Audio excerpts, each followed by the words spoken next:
tous et bienvenue sur le podcast du Cappuccino et des livres. Le temps d'un cappuccino, nous allons parler de livres et d'écriture, mais pas que. Je suis Jess Angel, j'aime autant lire des histoires qu'en raconter et j'avais envie de partager avec vous tout mon univers. Et quoi de mieux qu'un podcast pour le faire ? Alors allons-y, c'est parti.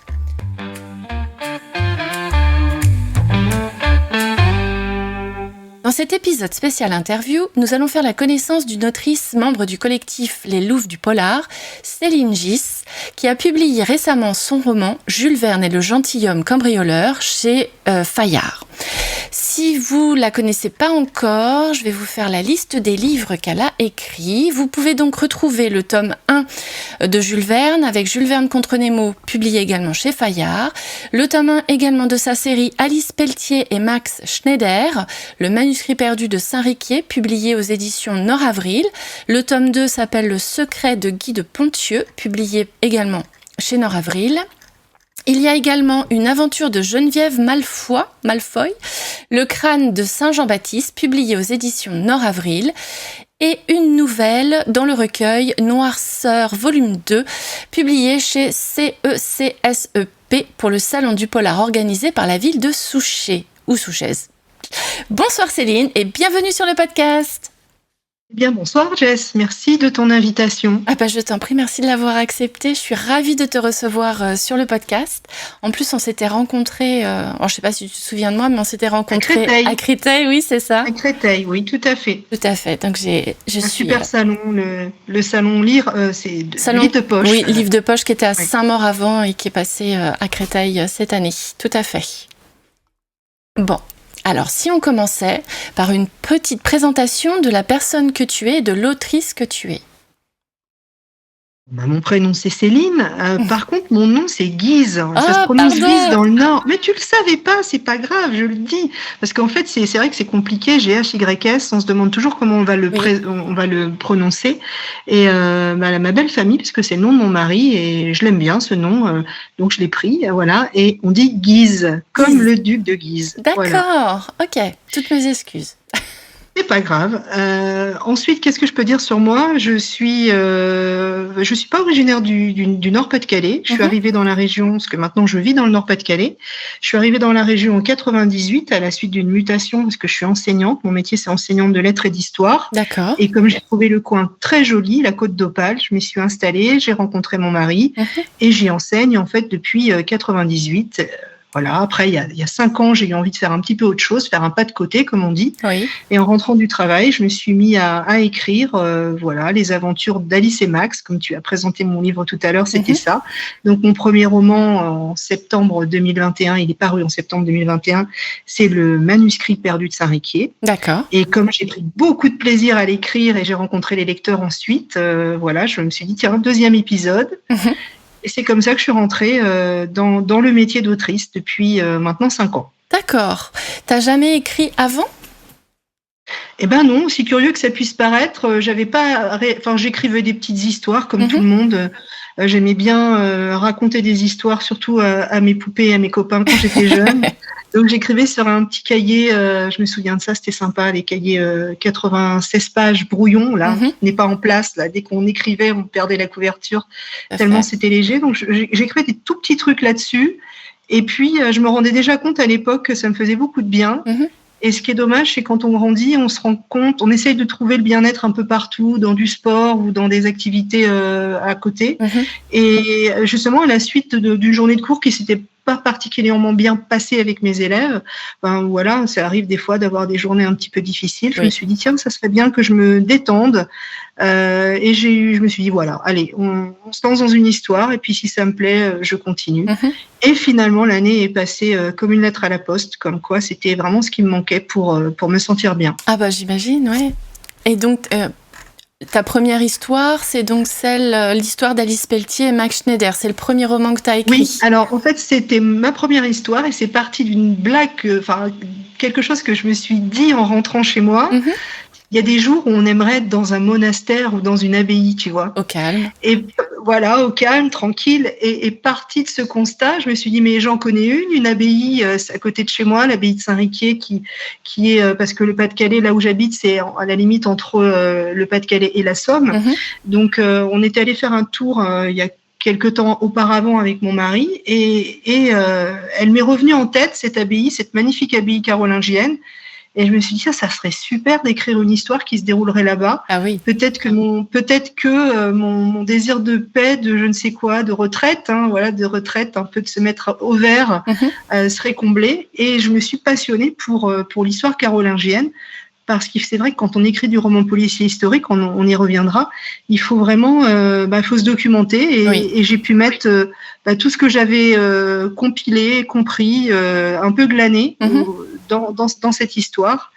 Et c'est comme ça que tout a commencé.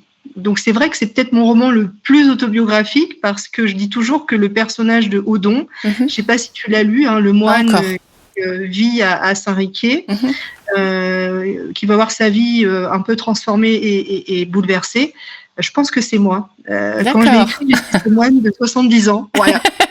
Donc, il est assez sympa. J'ai toujours beaucoup d'affection pour ce premier roman. Alors, j'imagine, on y met toujours plus de nous, je pense, dans les histoires, dans les personnages. On se transfère un peu plus dans nos envies, nos rêves, nos inspirations, etc. C'est peut-être pour ça qu'effectivement, ça t'est venu comme ça. Et hormis cette cathédrale que tu as vue et qui t'a donné une idée, est-ce que tes idées se déclenchent comme tu as un mélange entre des études de lettres et des études d'histoire, du coup, ton inspiration, tu la trouves dans tout ce que tu as appris. Elle vient, comment ça naît d'une idée? C'est un mélange de plein de choses. C'est souvent l'endroit, le lieu ou le personnage. Là, par exemple, Jules Verne, c'est pareil. C'est quand j'ai eu envie d'écrire sur Jules Verne, c'est parce qu'on avait visité sa maison avec mon mari. Et en sortant, j'étais assez émerveillée. Je trouve que c'était une maison absolument magnifique. On sent qu'il y a une âme. Elle est habitée, la maison de Jules Verne à Amiens. Et en sortant, je me suis dit, tiens, ça serait sympa de voir est-ce que Jules Verne pourrait résoudre des enquêtes. Et c'est comme ça que l'idée est venue. Personne n'a eu l'idée avant moi. Et donc, il a fallu effectivement beaucoup travailler sur Jules Verne, sur sa psychologie, sur son œuvre, pour que cette idée de faire de Jules Verne un enquêteur voie le jour. Donc, moi, c'est souvent le lieu, mes rencontres, mes visites, mes découvertes qui donnent envie d'écrire un roman. D'accord. Des coups de cœur pour des endroits où je me sens bien quand je visite, par exemple.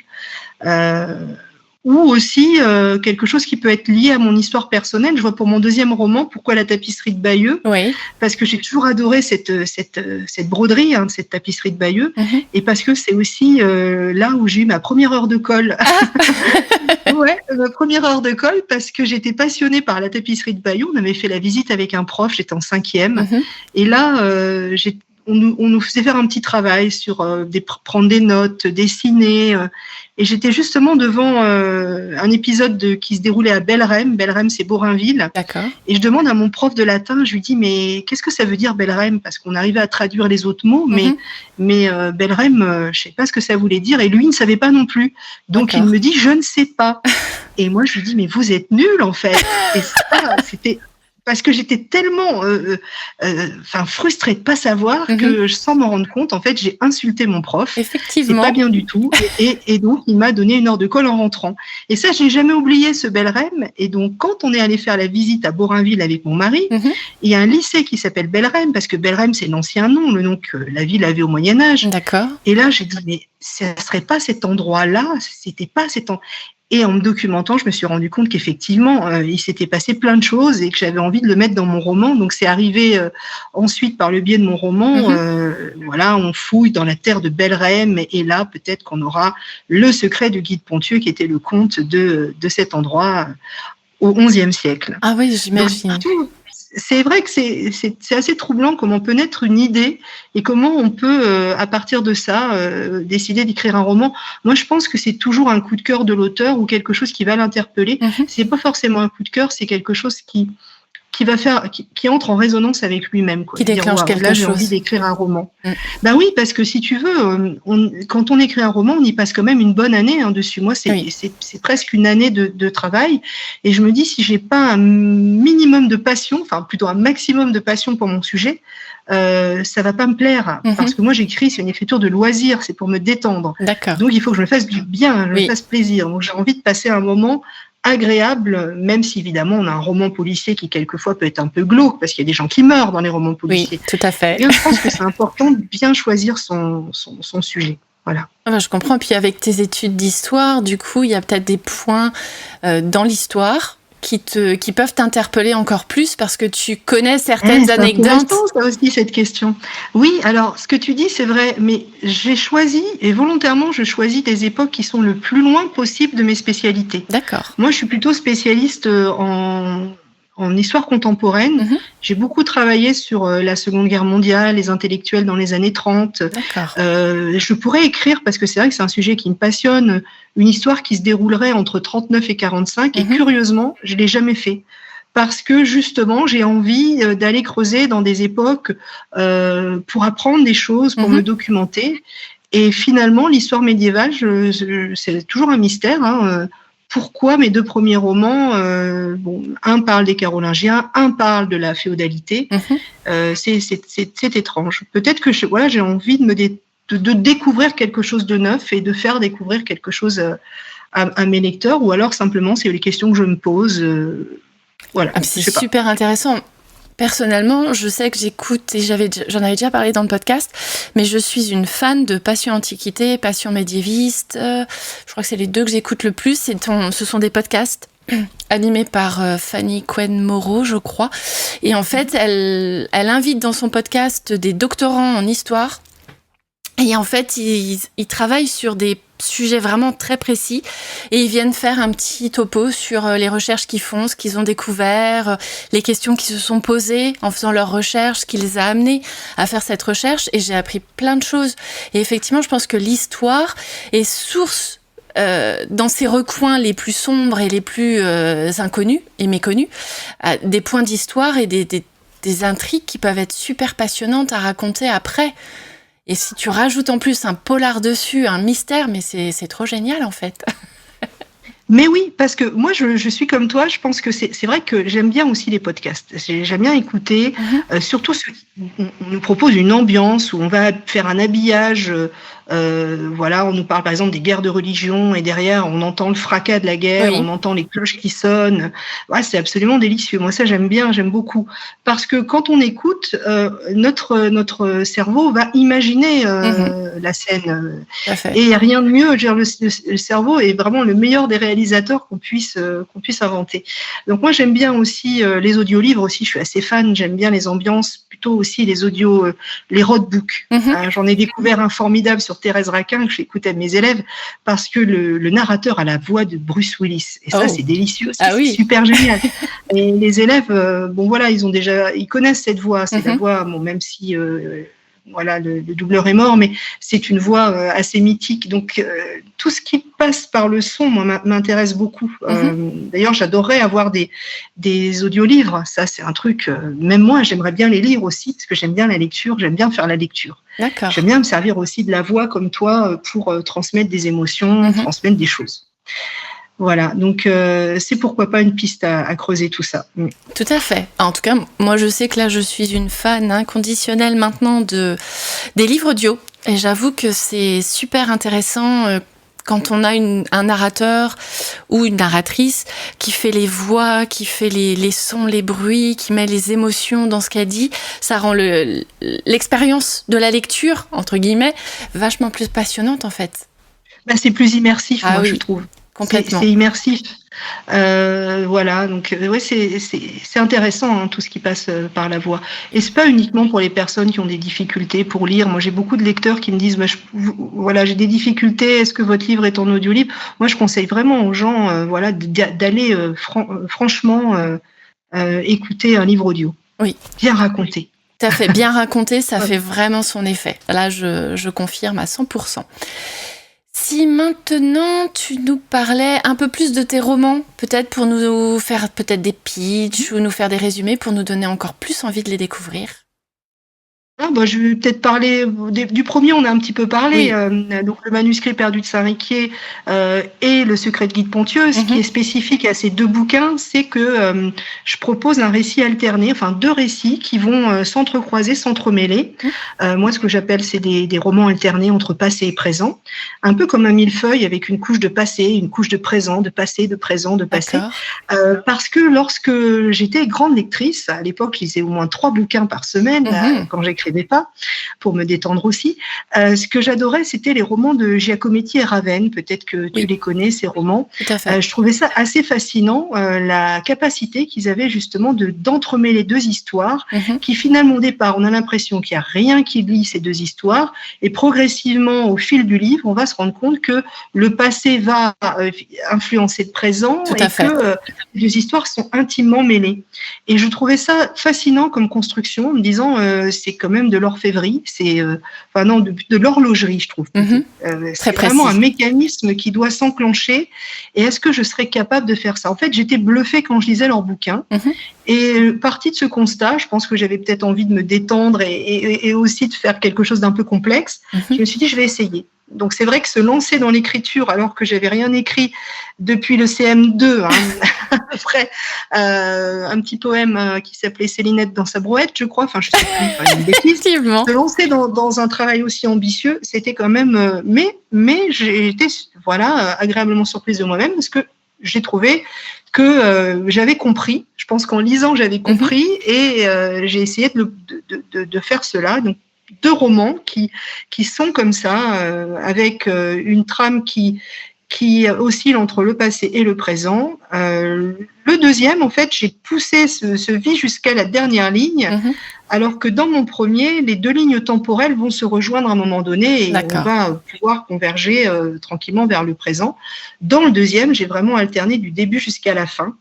Et les lecteurs me disent waouh, ça.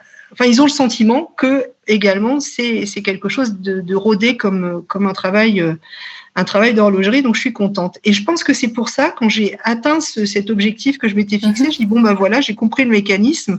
Maintenant, je vais écrire un roman contemporain qui va se dérouler et voilà. C'est pour ça que j'ai écrit l'histoire de Geneviève Malfoy. Qui pour l'instant est un seul épisode, c'est l'aventure de Geneviève. Geneviève, elle est prof d'université à Amiens, elle a 58 ans, elle vit un peu à l'ancienne dans un bel hôtel particulier, pas très loin d'ailleurs de chez Jules Verne. C'est là que j'ai peut-être eu l'idée d'aller visiter la maison de Jules Verne. Probablement, oui. Et donc voilà, elle n'a pas la télé, elle porte pas de jean. Geneviève, elle est assez austère, veuve évidemment à son âge, la pauvre. Et du jour au lendemain, on va lui confier la garde c'est son employé de maison qui s'appelle Fatou, je résume, qui lui confie la garde de son fils puisqu'elle doit aller enterrer son papa au Gabon, Fatou. Et elle a pas envie de confier le gamin qui vit dans la cité d'Amiens Nord à des voisines. Non, elle a confiance, en Geneviève. Et Geneviève, elle accepte, même si elle n'est pas enchantée, elle n'a pas eu d'enfant, elle ne sait pas trop ce que c'est qu'un gosse. Elle a plutôt des étudiants post-bac. Et là, c'est un peu compliqué pour elle, parce que le gamin aime le foot. Ça s'accorde pas très très bien avec les collections de Geneviève, que ce soit les faïences ou que ce soit le beau mobilier, les tableaux, etc. Donc elle emmène faire un tour à la cathédrale d'Amiens. Et là, c'est le drame parce que l'évêque est trouvé mort au pied du crâne de Saint Jean-Baptiste, qui est le patron, en fait. On a la relique à Amiens du crâne de Saint Jean-Baptiste. Et le policier qui est sur l'affaire ne comprend rien, ne sait pas du tout, ne comprend pas l'affaire, en tout cas, peut-être qu'il comprend l'affaire, mais il ne comprend pas l'histoire qui est liée à Saint-Jean-Baptiste. Et il va demander à Geneviève d'être consultante pour lui, parce qu'il a vraiment beaucoup de problèmes avec la religion, avec l'histoire, avec les références. Donc, notre Geneviève est embarquée dans l'affaire avec ce jeune garçon et maintenant, on a un trio qui va enquêter. Donc, c'est une tentative, vous l'aurez compris, tu l'as compris, de Cozy Mystery. Parce que justement, j'étais en train de lire des Cozy Mystery à l'époque et je trouvais que c'était passionnant également. Je trouvais ça fascinant. Ça a l'air très simple, un Cozy Mystery. mais je me disais, mais est-ce que je serais capable d'écrire quelque chose avec de l'humour, avec une analyse un peu plus fine de la société, puisque tout le monde est spécialiste de son époque. Est-ce que je serais capable de parler de ces choses-là? En fait, la légèreté apparente, en fait, travailler, moi, m'attirait en me disant, voilà, ça me tente assez. Et j'ai fait cette tentative et j'ai adoré. Mais voilà, j'écrivais un autre roman parce que j'étais partie sur 2 projets. Puisque ma Geneviève emmène à la fin du bouquin le petit garçon, le jeune adolescent, on va dire, plutôt dans la maison de Jules Verne. Je suis allée visiter la maison de Jules Verne et là, bonne idée, Jules Verne enquêteur. Donc, pour pas que les idées me sortent de la tête, j'avais commencé, alors que mon livre n'était pas encore fini, à enchaîner. Voilà, j'ai enchaîné, j'étais en train d'enchaîner. Voilà, donc quand j'ai fini ces deux bouquins, je me suis dit alors lequel je donne à mon éditeur Honor Avril. Et peut-être je faisais lire mon livre à mon mari qui me disait waouh, le Jules Verne, il me plaît beaucoup, même s'il est énormément mes 3 premiers bouquins. Il me dit tu devrais quand même essayer parce que tu n'as jamais essayé, Céline, d'envoyer une maison d'édition nationale parce que c'est vrai que j'avais jamais pensé même à le faire. Pour moi, mes romans étaient dans la région, donc ça pouvait intéresser qu'un éditeur régional. Et en réfléchissant, je me suis dit, c'est vrai que Jules Verne, c'est quand même mondialement connu. Jules Verne, peut-être que ça les intéresser, d'autant plus qu'on en parle peu également de Jules Verne, quoi qu'on en dise. C'est pas réellement l'auteur qui a le plus d'écho. Voilà, je trouve en fait qu'il est très mal aimé, Jules Verne, même si on devrait s'y intéresser davantage. Tout à fait. C'est vrai, les auteurs du 19e ont fait plutôt étudier Maupassant, Flaubert, voilà. Et je me suis dit, pourquoi pas, montrer qui était Jules Verne à travers cette histoire, parce qu'il a beaucoup d'humour, il est assez sympa, quoi qu'on en dise, quoi qu'on en pense, et ça pourrait être aussi intéressant de le proposer à une maison d'édition. Donc voilà, je m'étais dit ça, Geneviève, c'est régional, et je me rends compte que c'est complètement faux, parce qu'il y a beaucoup de lecteurs qui s'enthousiasment pour les aventures de ma Geneviève Malfoy. Tu peux dire Malfoy si tu veux, mais c'est Malfoy. Oui, et finalement, j'ai envoyé chez Fayard mon roman, et c'est vrai que à peine 2 mois après l'envoi, j'avais une réponse favorable de Margot Russo, mon éditrice actuelle, qui me disait c'est formidable, venez signer. Voilà. C'est cool. C'est une très belle expérience, et c'est un très bon retour sur l'imagination, comment elle s'enflamme en fait entre les différentes idées qui nous traversent, et effectivement l'intérêt que ça peut donner à un futur lecteur. Je reconnais que moi, pour avoir lu ton premier... Enfin, du coup, j'ai lu le tome 2 plutôt que le tome 1, parce que je ne savais pas qu'il y avait un tome 1, mais j'ai trouvé... C'est pas grave, c'est fait pour. On peut entrer dans mon univers même par le... Tout à fait, oui, parce que tu fais des petits... Le gentilhomme cambrioleur, c'est ça? Tu fais des petites touches de rappel du tome 1, mais sans dévoiler grand-chose. Ah non. Donc du coup... Pas de spoil. Tout à fait, donc c'est vrai que ça pourrait être comme une enquête d'Hercule Poirot qu'on lit dans tous les sens. À aucun moment ça va nous spoiler sur le reste. C'est vrai que Jules Verne, ça m'avait déjà moi très surprise. Je m'étais dit tiens, Jules Verne. Et j'avais lu récemment, je crois que c'est en début d'année, j'ai lu pareil un roman où on mettait Renoir et je sais plus quel autre peintre. Pareil, dans un huis clos pour mener une enquête, un Cozy Mystery. C'est vrai que c'est dans l'air du temps. Je sais pas moi comment j'ai eu cette idée-là. Peut-être que je lisais des choses. Oui, enfin il y avait Sophie Chauveau aussi qui avait écrit des aventures que je lisais sur Léonard de Vinci. Alors c'est pas forcément une enquête, mais les véritables acteurs de l'histoire, en fait, et les personnalités, en faire un personnage de roman, j'avais déjà vu passer ça. C'est vrai que oui, alors c'est vrai que j'ai lu, je m'en souviens plus, mais la reine Elisabeth qui mène l'enquête. Oui, j'ai vu passer ça aussi. Je m'étais acheté ça, justement, j'avais trouvé l'idée super sympa. Et c'est peut-être ça qui fait que quand j'ai fait la visite dans la maison de Jules Verne, je me suis posé la question de savoir si on pouvait, puisque j'écrivais du roman policier, s'il était possible pour moi d'en faire en tout cas un enquêteur. Alors j'ai cherché, j'ai pas trouvé, et je me suis dit bon voilà, on y va, on va se lancer. Par contre, je me suis posé beaucoup de problèmes, presque des problèmes éthiques, hein, même des problèmes moraux.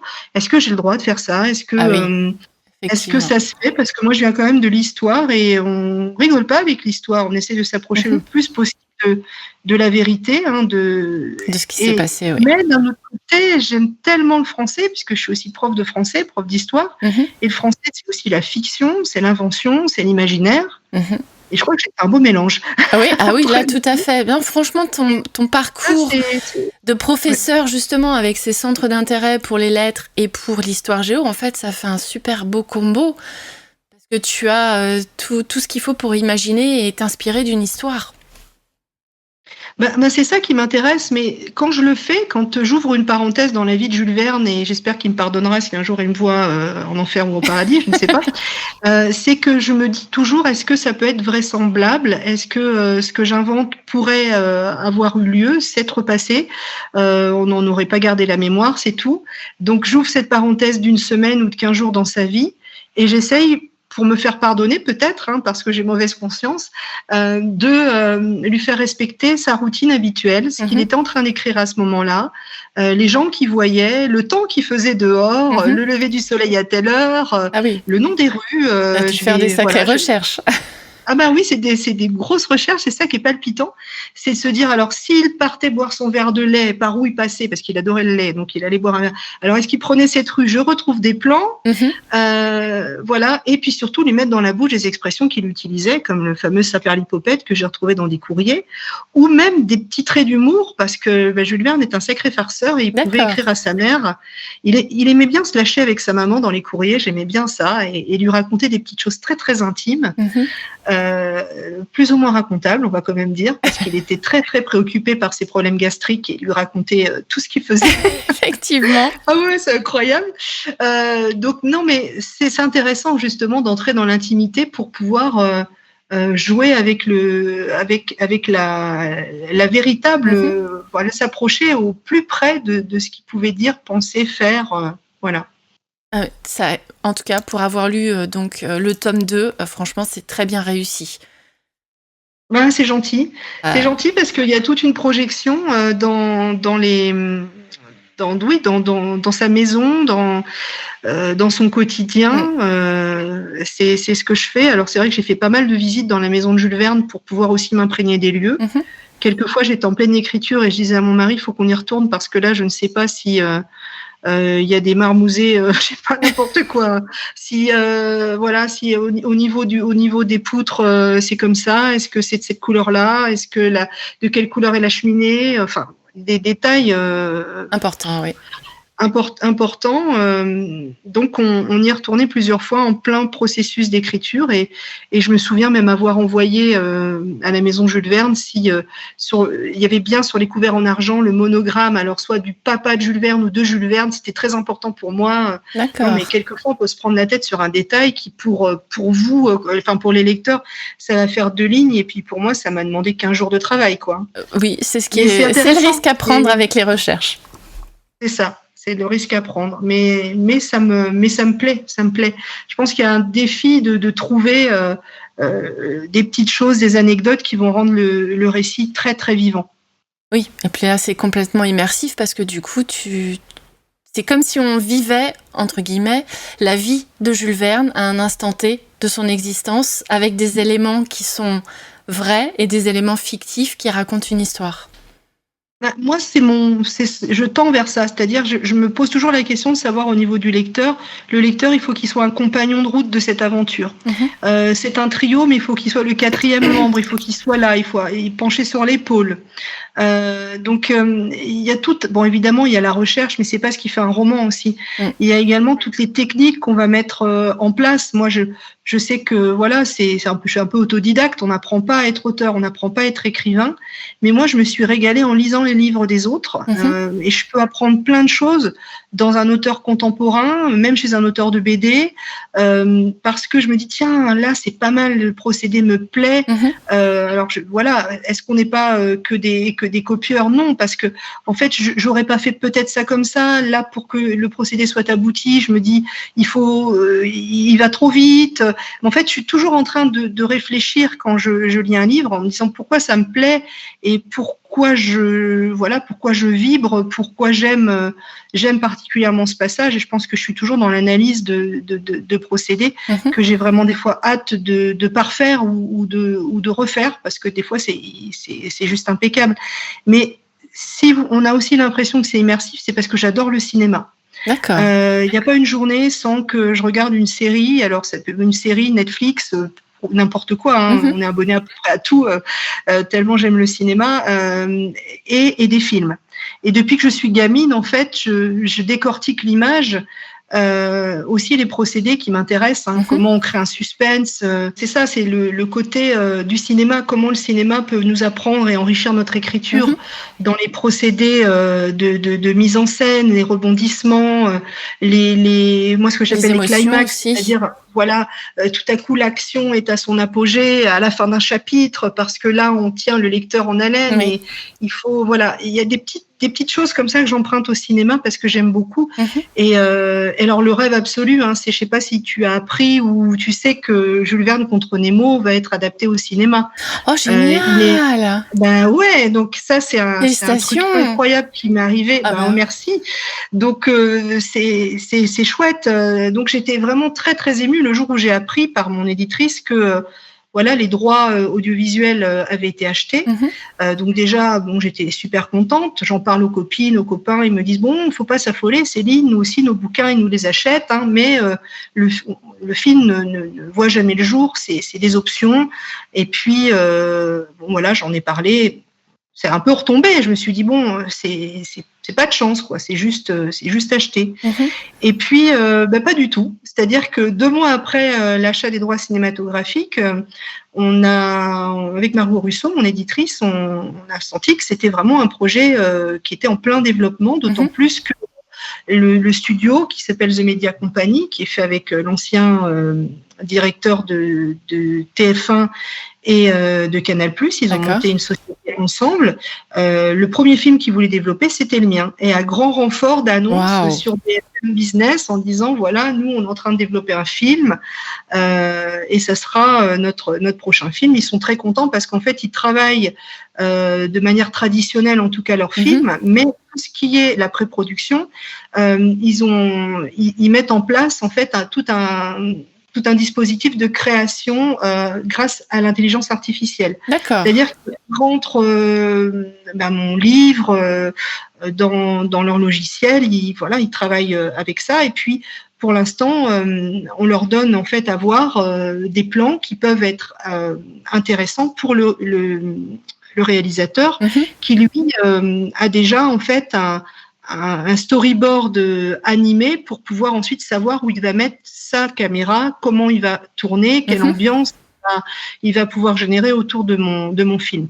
Génial. Donc la pré-production va être assistée avec l'intelligence artificielle. Ça va être la première fois que on va pouvoir faire quelque chose d'aussi abouti dedans. Mais il faut absolument pas que ça fasse peur aux gens qui nous écoutent, parce que le film, lui, va être vraiment tourné à l'ancienne avec les procédés du film. C'est juste pour pouvoir gagner du temps et peut-être aussi être sûr de l'ambiance qu'ils veulent faire. D'accord. Et moi, ça m'a énormément plu, parce que quand j'ai vu arriver les premières images, je me suis dit, mais vraiment, ça captait l'ambiance de mes romans. On voit des ambiances un peu sombres, un peu bleutées. Cette ambiance brumeuse des bords de la Somme, vraiment, est très bien rendue. Amiens, la ville, le quartier Saint-Leu, qui est un quartier très populaire, je commençais à voir un peu. Je me suis dit, mais c'est tout à fait ce que j'avais dans la tête, même pour mon méchant, Nemo. Faut dire, ils se sont basés essentiellement sur mes descriptions. D'accord. Et ils arrivent à sortir une image qui est carrément presque un copier-coller de ce que j'avais dans la tête. Wow. Ensuite, après, il y a des choix. Est-ce qu'ils vont suivre la piste? Est-ce qu'ils vont faire autre chose avec ce visuel? Mais quoi qu'il en soit, c'est génial. C'est génial. Ah oui, j'imagine. En plus, sur les films historiques, c'est tellement cher que c'est bien de faire la pré-production comme ça, parce que ça permet aussi de ne pas aller vers des mauvais choix, de faire tout en pré-production et puis se dire, maintenant pour le tournage, on sait quelle scène on va tourner, on sait, voilà. Par exemple, pour les gares, la gare d'Amiens, il y avait une grande verrière, ça n'existe plus, tout ça, ils ont réussi en fait à faire des plans en disant, elle est comme ça la gare, est-ce qu'on pourrait trouver une gare comme ça. C'est ça qui est intéressant en fait avec ce logiciel, ce procédé. Ouais, c'est logiciel. Alors derrière, effectivement, il y a toute une équipe de créatifs. Ça met personne au chômage. C'est ça aussi qui est sympa parce que ça développe justement de nouvelles perspectives. Donc voilà, je corresponds un petit peu avec toute l'équipe en ce moment. Je vais voir arriver bientôt le retour du scénario parce que forcément, voilà, j'ai mon mot à dire. Enfin, forcément, je suis consultée. C'est ça qui est super intéressant et c'est palpitant. Moi, c'est quelque chose qui me plaît beaucoup et j'espère que. Alors le film, apparemment, ça serait 2027.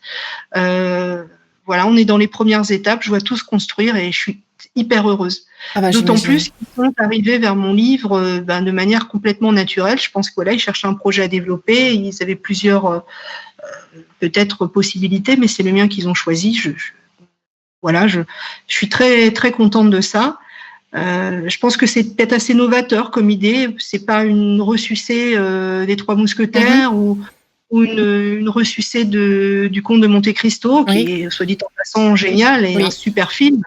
Mais ce qui est dommage, c'est qu'on nous propose toujours, quand on fait de l'historique, c'est ces mêmes histoires qui reviennent. Oui. C'est ce qui a le plus marqué, je pense, les esprits, en fait.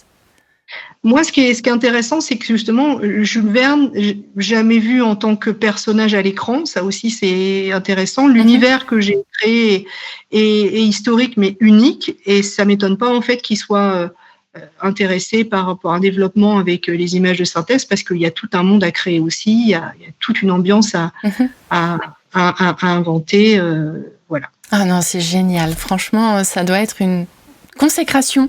Quand on a passé du temps à faire des recherches, à écrire une histoire, à inventer un échant ou une intrigue, etc., de voir, après avoir créé le livre, d'avoir déjà eu tout un public qui s'y est intéressé, de voir en plus le livre mis en scène dans un film ou dans une pièce de théâtre, parce que c'est peut-être la même sensation aussi, mais ça doit être génial en fait, comme sentiment. Oui. Moi, j'ai éprouvé quand je l'ai su, quand j'ai vu qu'il y avait des annonces qui commençaient à fleurir sur voilà, les médias. J'ai eu un bonheur indescriptible, c'est-à-dire les larmes ont coulé. Et moi, je pleure pas beaucoup, en fait. Je suis pas quelqu'un qui se laisse vraiment aller. Et j'étais très, très heureuse en me disant, mais c'est quand même possible dans ce pays parce que moi, je connais personne, on va quand même dire les choses. Je suis enseignante dans le Pas-de-Calais.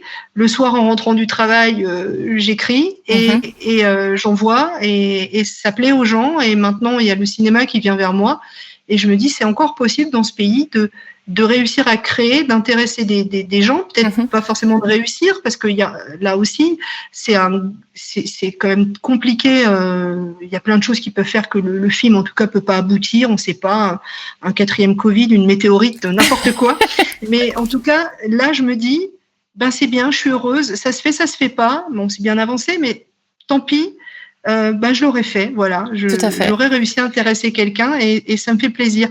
Alors de là te dire que je suis fière de moi, pas franchement, parce que je suis jamais fière de moi, mais je suis heureuse de donner du bonheur déjà aux lecteurs, et si je peux en donner à des spectateurs, ce sera encore mieux aussi, parce que moi, qu'est-ce que ça me plaît de lire, qu'est-ce que ça me plaît de regarder un bon film, une bonne série.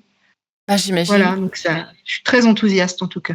Pour une fan de cinéma comme toi, oui, ça a dû être vraiment une annonce exceptionnelle. Mais moi j'irai je vais te dire franchement, je suis prête à taper dans mon code EVI pour aller voir le film et pour m'arrêter, pour aller parler avec des comédiens, voir comment ça se fait. Moi je sais que j'ai ce côté enfant dans un magasin de jouets. Ça me le fait souvent en fait d'assister, de parler avec des gens formidables dans ce métier.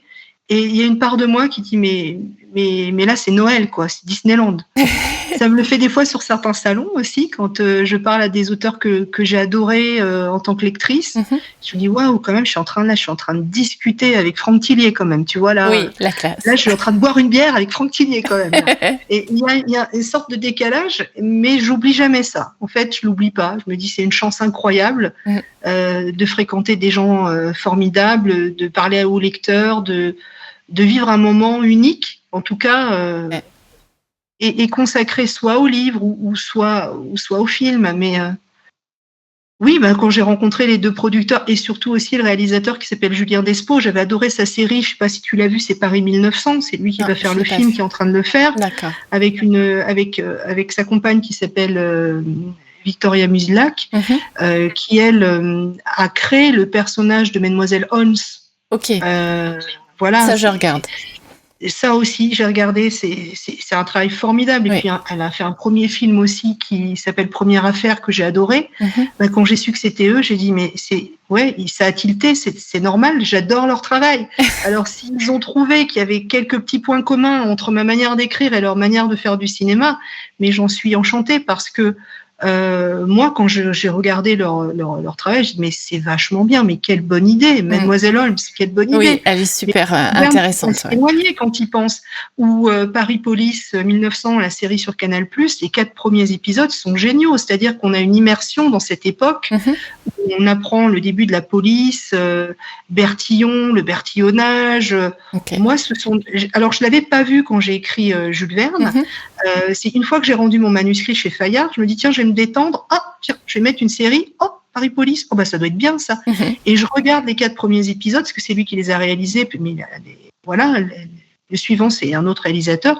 Je me dis, si j'avais vu ça, ça m'aurait appris des trucs. Ah j'imagine. Ouais, ça m'aurait appris des trucs. Ah ouais, c'est ça, l'identification machin. Enfin, voilà, c'est tellement bien documenté que quelque part aussi, des fois, le cinéma peut enrichir tes connaissances d'une période. Donc voilà, j'attends avec grande impatience le retour du scénario là. J'imagine. Ça va être génial. Je te souhaite. Mais j'ai eu la chance de les rencontrer. On a eu une belle réunion de travail, en tout cas aux locaux de Fayard. Et là, je peux t'assurer que c'était Noël.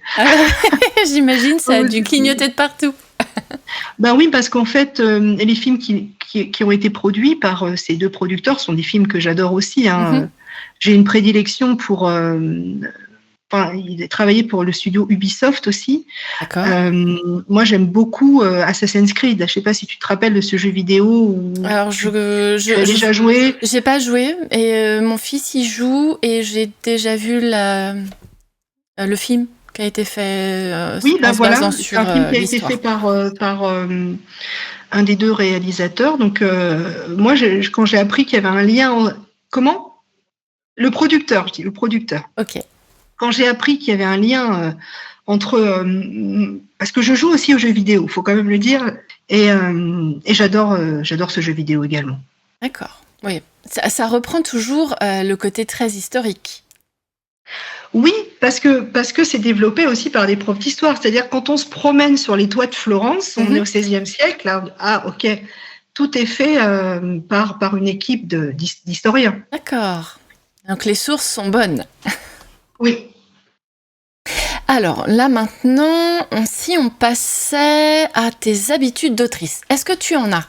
Quand tu te lances dans une séance d'écriture, est-ce que tu fais partie de ceux qui ont des rituels pour écrire ou qui se lancent comme ça, à n'importe quel moment dans leur écriture ? Alors, mes habitudes d'autrice, j'ai envie de te dire, au début, j'écrivais quand mon chat dormait. D'accord. Oui, parce que là, j'avais le calme. En fait, il est assez hyperactif, je pense qu'il me ressemble. Et quand il est le matin, par exemple, c'est à un moment donné, il était très actif le matin, j'écrivais pas le matin, j'écrivais l'après-midi quand je pouvais, etc. Bon, maintenant, il est un peu plus vieux, il me regarde là, mais il est un peu plus vieux. Et je sais que le matin, j'ai un peu le calme, parce qu'il dort un petit peu le matin, voilà. Moi, j'écris en fait quand je travaille pas au lycée pour l'instant. D'accord. Donc, j'ai souvent le mercredi, qui est un jour de libre que je demande. Donc, j'écris mon mercredi. Et puis, je peux écrire aussi quand je rentre du travail ou quand je fais rien un jour de la semaine, un jour du week-end, je veux dire le samedi ou le dimanche. D'accord. Et là, voilà, je me mets dans le canapé. On a un fauteuil devant la télé. Donc la télé est souvent allumée. Mon mari regarde la télé. Il vit comme si de rien n'était. En fait, s'il a envie de faire une partie de foot, il fait une partie de foot parce que lui il joue à FIFA. D'accord. Ou s'il a envie de regarder la télé, les infos, il regarde les infos. Et moi, en fait, j'entends rien parce que quand j'écris, je sais pas, il y a quelque chose, il y a l'audio s'en va. D'accord. Je n'entends rien. Je suis dans ma bulle et il peut y avoir du bruit à côté. Ça ne me dérange absolument pas. D'accord. Même au contraire, Au contraire, je vais pas aimer travailler dans le silence. Je vais pas aimer.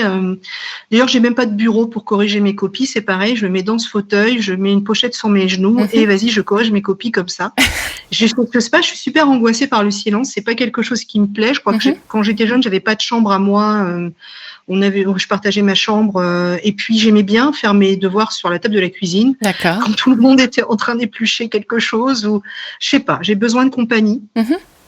Et c'est peut-être un bruit de fond, une musique qui m'aide à me mettre dans ma bulle. D'accord. Donc voilà mon rituel d'écriture. C'est pas mal, t'inquiète. Moi, je peux pas écrire sans musique non plus.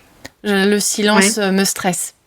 Donc, Alors la musique aussi. Hein. Tu sais que la musique, mon mari est musicien et il est toujours en train d'écouter du métal parce que c'est sa musique préférée. D'accord. Et j'ai écrit des superbes scènes, surtout de bagarres dans Guide Pontieux, de bagarres médiévales sur du Iron Maiden. Ah oui, effectivement. Nemo, je crois que j'écoutais.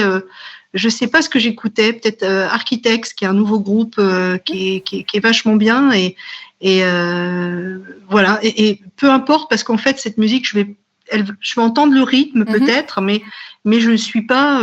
Ça va pas m'empêcher de me concentrer, bien au contraire. D'accord. Bah moi j'écoute que des musiques sans paroles. De la musique classique ou des groupes comme Violin Sky ou du Stéphane Moschio, je sais pas comment on dit. C'est du piano et du violon.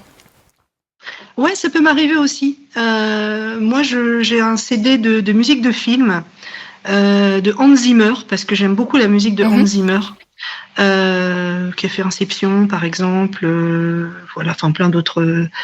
Et ça peut me plaire quand il y a des montées dramatiques. Je trouve que des fois dans la musique, on sent, ça aide l'écriture, je pense. Tout à fait, ouais, je reconnais. Et si maintenant on passait à ton actualité? Alors déjà tu nous as fait une superbe révélation sur la sortie en film de Jules Verne contre Nemo, mais est-ce que tu as d'autres livres qui sont prévus dans une sortie prochainement ou peut-être pas du tout, ou juste dans un projet d'écriture peut-être? Alors là je finalise, en fait quand je dis ça c'est la relecture du 3e épisode de Jules Verne, le 3e opus. Voilà, donc là, ça se passera un petit peu plus tard. On va être dans l'année 1887. On avait 82, 83 et 1887. Voilà. Il est terminé, mais il y a des petites virgules à remettre, des points, des choses comme ça. J'ai dit à mon éditrice que je lui donnerais le 1er octobre et elle l'aura la première semaine d'octobre. Et pour l'instant, voilà, je fignole, que je dis ça comme ça, parce que c'est très intéressant de faire ce travail, parce que c'est un travail qu'on n'a plus à faire après. Voilà. Donc moi, j'aime lui donner des manuscrits qui sont aboutis, qui sont presque, voilà, déjà corrigés. J'ai la chance d'avoir un mari qui maîtrise super bien l'orthographe, la grammaire, etc. Donc, il va m'aider à faire cette dernière phase de relecture, voilà, de correction. Et puis, une fois parce que je lui dis alors, c'est bien, oui, ça, ouais, ok. Et là, on l'envoie. On l'envoie quand tout est mis en page. Et franchement, ça m'aide énormément parce qu'avec mon boulot de prof, pour l'instant, je suis contente. Il n'y a pas énormément de travail sur les bouquins. Il est ensuite lu par mon éditrice. Il passe aussi dans les mains d'un correcteur. Et puis voilà, généralement, ce qui est donné est validé. On m'a pas encore demandé de réécrire 50 pages, 40. Enfin voilà. Vraiment, le travail éditorial est fait en amont. D'accord. Et ça, je tiens vraiment à le faire. J'essaye de me poser avec mon mari toutes les questions possibles et inimaginables pour qu'on n'ait pas de gros problèmes, de grosses incohérences en disant non mais là c'est complètement hors sujet, là ça va pas. Je me suis bien fait des nœuds là pour que justement ça puisse coller. D'accord. Et donc voilà. Dernière petite question sur l'écriture. Tu préfères quoi comme phase? Les recherches, l'écriture ou la correction-relecture?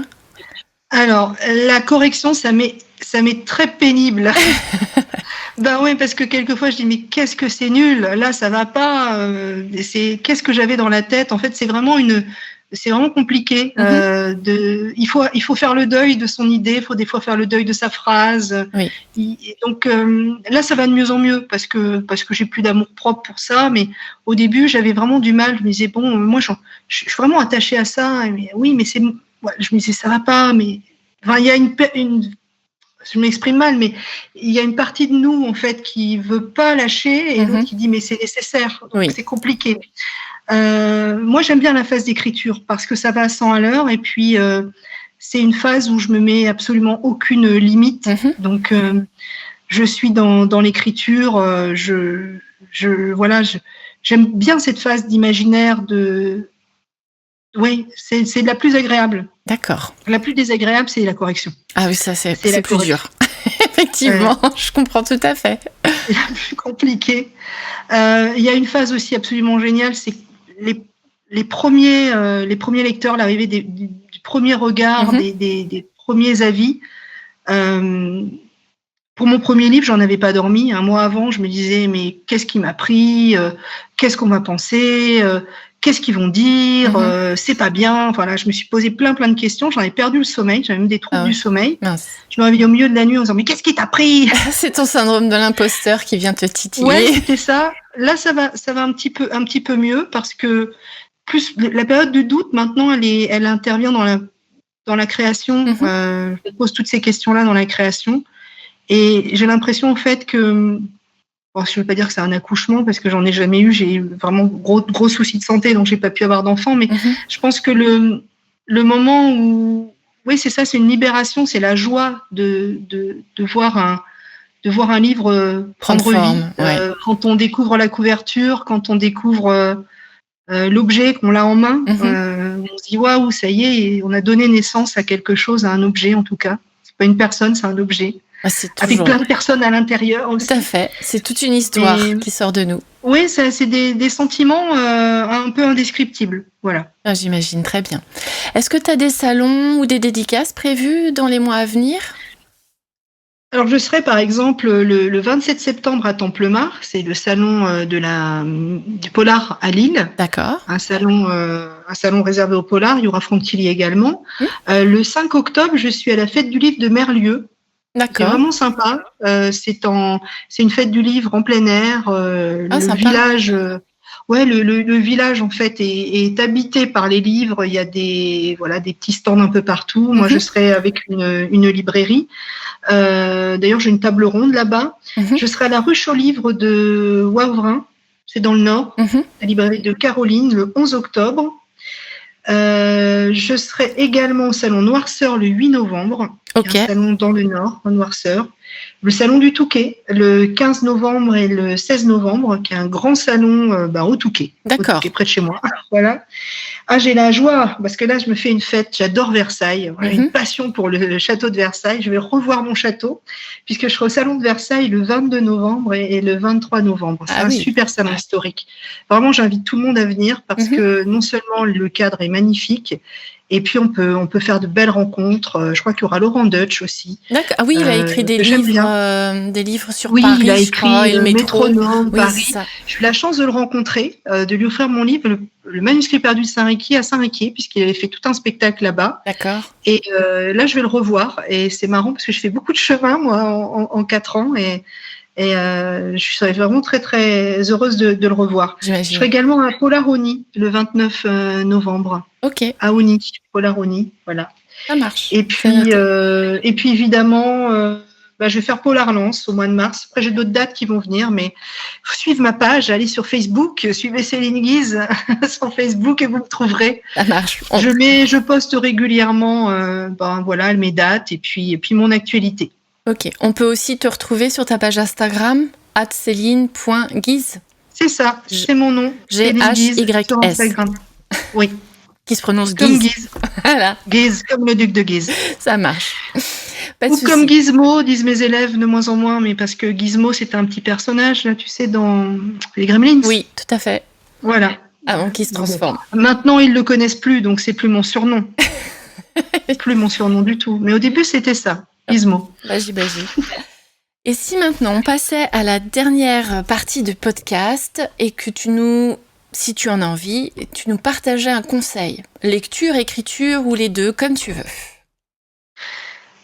Alors un conseil, je veux déjà un conseil, si vous avez envie de lire des bons livres, il faut lire Stephen King. Moi j'adore Stephen King. Par exemple Shining de Stephen King ou Carrie, c'est vraiment mes livres de prédilection, j'aime beaucoup. D'accord. Voilà. J'ai découvert récemment La Plume de Fabrice Papillon, que j'aime beaucoup. Le Dernier Hiver, qui est un mes coups de cœur de lecture de ces dernières semaines. La copine aussi, Cécile Baudin, qui écrit, tu connais ? Pas du tout. Cécile qui écrit du roman policier historique, dur comme fer, par exemple, qui est un livre qui est génial, qui mérite vraiment d'être mondialement connu. Et partagé. Cécile Baudin, je l'aime beaucoup. Après, des conseils. Pourquoi ? Pour écrire aussi. Oui. Alors pour écrire, le conseil que je donne toujours, c'est parce que ça peut nous ruiner, ça complètement, c'est bien choisir sa maison d'édition. Là récemment, j'ai une élève qui vient me voir, qui aimerait écrire, et elle me dit j'ai trouvé un contrat d'édition. Est-ce que vous connaissez ? Toute contente de me le montrer. Et en fait, elle me montre une adresse et j'ai eu vraiment peur parce qu'en fait, c'est vraiment des arnaqueurs. C'est-à-dire, c'est des gens qui vont vous publier votre livre. Alors déjà, son livre fait 15 pages, donc il y avait un petit problème. Je me disais, combien t'as écrit de pages ? Elle me dit 15 pages. Je lui dis, bon, c'est pas un livre, c'est une nouvelle. Oui. Donc, elle a trouvé un éditeur pour 15 pages.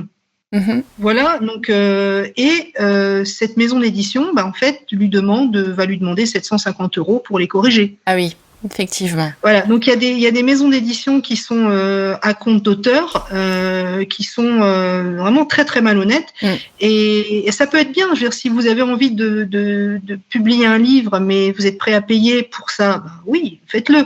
Mais si on est jeune auteur et qu'on n'a pas l'argent, et d'autant plus que je lui ai expliqué à cet élève, je lui ai dit, tu sais, tu seras pas présente en librairie, certains salons te refuseront. Attends un peu, on va peut-être écrire ensemble des nouvelles et puis progressivement tu vas te faire connaître. C'est compliqué. Oui, il y a les concours déjà aussi auxquels elle peut répondre. Il y a des tas de choses. En tout cas, il faut toujours faire une belle petite recherche pour voir si on tombe pas sur quelqu'un de malhonnête qui va profiter de notre désir d'écrire pour pouvoir nous refiler n'importe quoi ou nous faire croire que. J'ai aussi des copains auteurs qui ont fait le mauvais choix, qui sont bourrés de talent et qui ont fait un mauvais choix avec un mauvais éditeur. Pareil, pas présent en librairie, pas distribué, faire attention. Pas la possibilité de faire des salons. Et ça, même si vous êtes très très doué, et au bout d'un moment, ça vous pourrit la vie et vous arrêtez d'écrire. Oui, parce qu'on devient invisible en fait. Oui, c'est ça, on devient invisible. On sait que notre livre peut plaire, mais s'il ne trouve pas son public, si on n'a pas l'opportunité de pouvoir le vendre dans un salon, ou ici, on peut juste que le vendre sur les réseaux, c'est toute une part qui n'est pas exploitée. C'est-à-dire, ce qui est intéressant quand on est auteur, c'est aussi de parler de son livre, de montrer de le partager avec des gens. Et là, on peut rien faire avec ça, en fait. Oui. Et c'est compliqué. C'est très, très compliqué quand on fait un mauvais choix. Donc, faire un bon choix. Moi, c'est vrai que j'ai eu des pièges. Il y a eu des pièges. Heureusement, à côté de moi, j'avais un interlocuteur. J'avais mon mari qui me disait, attends, regarde bien le contrat là. Et tu vois, ah oui, je lui dis, c'est malhonnête, ok. Donc, faut apprendre à bien lire un contrat. Si on est perdu, faut pas hésiter à aller voir une association d'écrivains, parce qu'il y en a plein, donc il y a des associations qui existent, ou aller rencontrer des auteurs sur des salons pour leur demander si c'est sérieux, parce que finalement on commence à connaître un peu toutes les maisons d'édition et les gens qui sont sérieux autour de nous. Mais il faut pas commencer dans ce métier en faisant un mauvais choix. Voilà. Tout à fait. Merci beaucoup pour ce précieux conseil. Effectivement, il faut qu'on fasse super attention. Eh bien voilà, l'épisode est fini. Merci beaucoup, Céline, d'avoir été mon invitée. Ça a été un vrai plaisir d'échanger avec toi. Je suis très heureuse d'en avoir autant appris et je pense que les polars historiques vont devenir un futur credo dans ma palle parce que ça a l'air vraiment très intéressant. J'adore cette idée. Donc j'espère que ça vous a intéressé à tous, que vous avez passé un bon moment avec nous. Ton livre Jules Verne contre Nemo, comme tu le sais, a rejoint ma palle depuis que je te l'ai pris au Salon de Créteil. Et j'ai hâte de le lire. Et comme là, je commence à cumuler pas mal de Cozy Mystery, je pense que je vais me faire peut-être un petit mois de lecture avec que des Cozy Mystery. Ça me tente vachement bien. Alors, je te propose Geneviève, parce que franchement, c'est une sacrée Agatha Raisin-Picarde. Ok, eh ben je le note, il n'y a pas de souci. Merci beaucoup. Merci à tous d'être restés jusqu'à la fin. Si cela vous a plu, n'hésitez pas à vous abonner pour avoir le prochain épisode dès sa sortie, à liker et à partager. Si vous le souhaitez, vous pouvez retrouver Céline Guisse sur sa page Instagram céline.guisse. Et tu disais sur ta page Facebook, pareil, Céline Guisse. Céline Guisse, tout pareil. Ma photo, je suis blonde et j'ai des lunettes. Merci Céline pour ce moment passé avec nous. Et puis je te souhaite plein de succès pour tes romans et ton film. Croise les doigts, arrive Moi bientôt. aussi. Pas de comète, pas de fin du monde. Oui, et on va éviter. Je veux le voir. Moi aussi, je veux voir ce que ça donne. Et ben merci à tous pour votre écoute et à très vite pour la suite.